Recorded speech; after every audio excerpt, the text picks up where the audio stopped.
Hello friends, কেমন আছো তোমরা সবাই? আশা করি খুব ভালো আছো। তো আজকে আমি তোমাদের কাছে দই পোস্ত চিংড়ির একটা রেসিপি নিয়ে চলে এসেছি। তো স্কিপ না করে পুরো ভিডিওটা দেখার অনুরোধ রইল।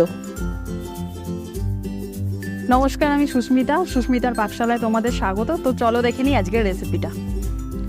তো দেখো বন্ধুরা, আমি একটা মিক্সার গ্রাইন্ডারের মধ্যে 2 চামচের মতো পোস্ত নিয়ে নিলাম। তারপর নেব 3 চামচের মতো সাদা তিল, আর নেব 8-10টার মতো কাজু বাদাম, আর 15টার মতো কিশমিশ নিয়ে একটা শুকনো পেস্ট আমি বানিয়ে নেব।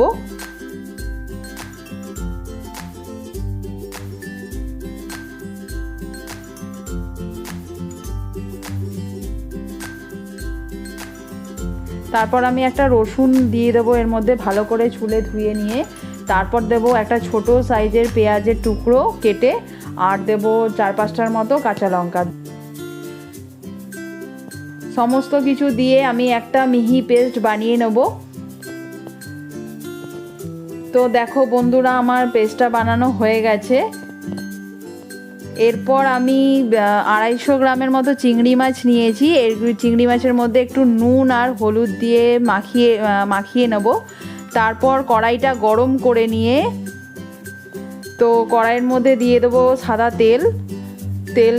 তেলটা দেওয়ার পর তেলটা যখন গরম হয়ে যাবে, তারপর আমি এর মধ্যে দিয়ে দেবো চিংড়ি মাছগুলোকে আমি হালকা করে ভেজে নেব। বেশি লাল করে চিংড়ি মাছ ভাজবো না, বেশি লাল করে চিংড়ি মাছ ভাজলে কিন্তু শক্ত হয়ে যায়, তাই জন্য আমি হালকা করেই ভেজে নিচ্ছি। তো চিংড়ি মাছগুলো ভাজা হয়ে গেলে আমি একটা পাত্রের মধ্যে তুলে নিলাম চিংড়ি মাছগুলোকে। তো বন্ধুরা, আমি ওই তেলের মধ্যেই গোটা গরম মশলা থেতো করে দিয়ে দিয়েছি। দেখো বন্ধুরা, আমি এখানে 2টো দারচিনি, 2টো লবঙ্গ আর 2টো এলাচ নিয়ে নিয়েছি। তো এরপরে আমি 2টো মাঝারি সাইজের পেঁয়াজকে কুচি করে নিয়েছিলাম, সেই পেঁয়াজটা তেলের মধ্যে দিয়ে দিলাম। তো পেঁয়াজটা দেওয়ার পর আমি লাল করে ভেজে নেব পেঁয়াজটাকে।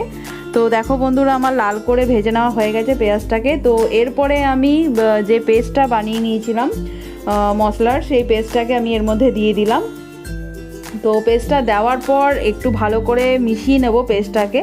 মশলাটা যখন একসঙ্গে ভালো করে মেশানো হয়ে যাবে, তারপর আমি এর মধ্যে দিয়ে দেবো 100 ml মতো ফ্যাটানো টক দই। তো দেখো বন্ধুরা, আমি এর মধ্যে টক দইটা দিয়ে দিলাম। তো টক দইটা দিয়েও আমি ভালো করে এবারে মশলাটাকে টক দইয়ের সঙ্গে একসঙ্গে মিশিয়ে নিচ্ছি।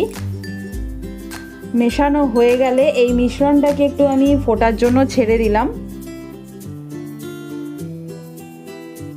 তো দেখো বন্ধুরা, আমাদের এই মিশ্রণটা কিন্তু ভালো মতো ফুটে গেছে। এরপর আমি এর মধ্যে দিয়ে দেবো 1 চামচের মতো নুন আর 2 চামচের মতো চিনি। তো 2 চামচ চিনি আমি এখানে দিয়েছি, কারণ এই রান্নাটা একটু মিষ্টি মিষ্টি খেতে হয়। তো তোমরা চাইলে এখানে অল্প চিনিও ইউজ করতে পারো। তো নুন আর চিনি ভালো মতো মিশিয়ে নিয়ে আমি মশলাটাকে ভালো মতো কষিয়ে নেব। তারপর দেখো বন্ধুরা, আমাদের এই মশলাটা কিন্তু কষে গেছে। এরপর আমি এর মধ্যে দিয়ে দেবো 1 কাপ পরিমাণ জল।